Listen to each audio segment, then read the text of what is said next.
Was Jesus guilty of shepherd malpractice? In the ancient world and even today, shepherds had a role to kind of care for their flock, to take responsibility, to protect, to feed, to nurture. And so the story that Jesus tells has always been peculiar to me, about a shepherd that jeopardizes the good, faithful 99 sheep to go after a single lost sheep. And in the context of the story, it's in the Gospel of Luke in the 15th chapter. Jesus tells actually three stories in a row that all have a similar kind of theme. And Jesus says that there's a good shepherd who leaves the 99 good sheep in the wilderness to go after this lost sheep. He searches until he finds that sheep. He brings the sheep back to the fold, and then tells his neighbors, "Hey, I found my lost sheep," and they all celebrate together. And so there's this kind of like three parties. There's a search party for the lost thing that's found. There's a found party, and the neighbor goes and gets his friends, and they party about the lost sheep that they've discovered. And then there's a party in the heavens. And really, in Luke 15, those three stories follow that same structure. There's a lost sheep that gets found, party.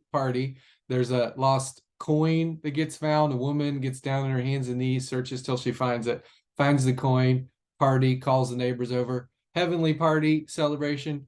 Then there's a story about a lost person, a prodigal son who goes out and squanders his life and comes back to his father's house with his tail between his legs, and the father throws a party. And then Jesus says there's a party in the heavens when one lost person gets found. Now, what I know about the story that's kind of confusing or would be perplexing to anybody listening there that day is no good shepherd leaves 99 good sheep in the wilderness, the story says, to go after a lost sheep. Anybody who's there from the Shepherds Union that day, they're giving Jesus a fine for a terrible story. That's not good shepherding. That's shepherd malpractice, right? You got to take care of the 99 first, make sure they're protected. You can't leave them in the wilderness to the bandits and the brigands and whatever else could come against them, right? But Jesus says, no, a good shepherd does exactly that. And to understand the context of which Jesus tells these three stories, it kind of sets the tone of what he's saying. And Luke tells us that there's two groups of people. There's sinners, tax collectors, people that are by definition far from God. And then there's religious folks, Pharisees, scribes, those people, the religious professionals. And the sinners and the tax collectors, they're leaning in, they're listening to Jesus, they're coming to him for the words of life.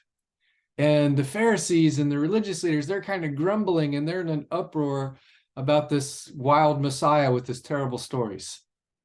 Those two groups of people, it's in that context that Jesus shares the story about what a good shepherd looks like.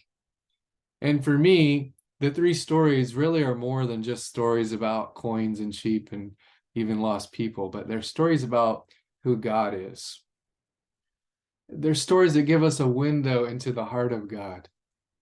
That God is like a good shepherd that will leave the 99 to go after you when you're that lost one. That God is like a woman who will get down on her hands and knees and she will seek until she finds you. That God is like a prodigal father who, even though it's undignified for a Jewish male to run toward his lost son, God will do that, and God will party when you're back in God's arms. I guess the reason that story means so much for me is because I've been that lost sheep. I've been that lost coin. I've been that lost person.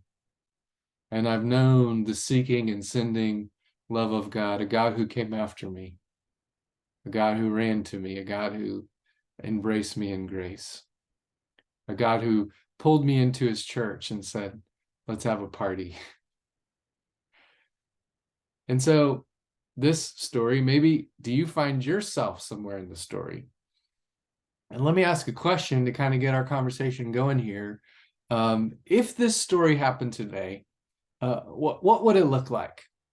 If you could imagine Jesus doing this today, or even telling this story, or what a shepherd would look like that would leave 99 to go after a lost one, weigh in on that. Just jump into the conversation. What would that look like today? And maybe if you share that, if you want to add this, you don't have to.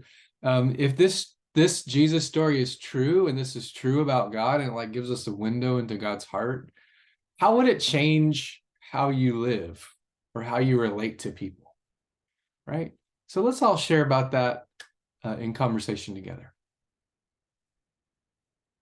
Amen. So a Jesus story is that simple, friends. It's we pick a Jesus story that really excites us, or a teaching of Jesus.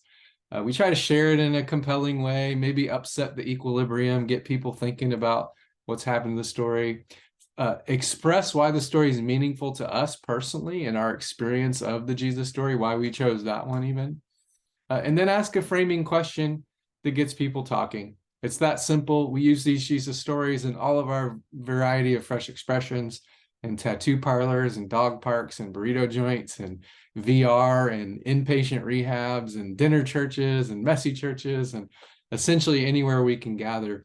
We do these short little retellings from Jesus' life. We ask questions so that people, Christian and not Christian, can get into the conversation. And we try to make those questions really simple, where it's not a right or wrong answer question. You don't have to be a Christian to get into the conversation. You don't have to have the single right answer about the story. You just have to locate yourself in the story and then think about how it might impact you, how this thing about Jesus might shape or reshape your life. So it's that story. It's that simple. I hope you've enjoyed the Jesus story. Thank you, and God bless.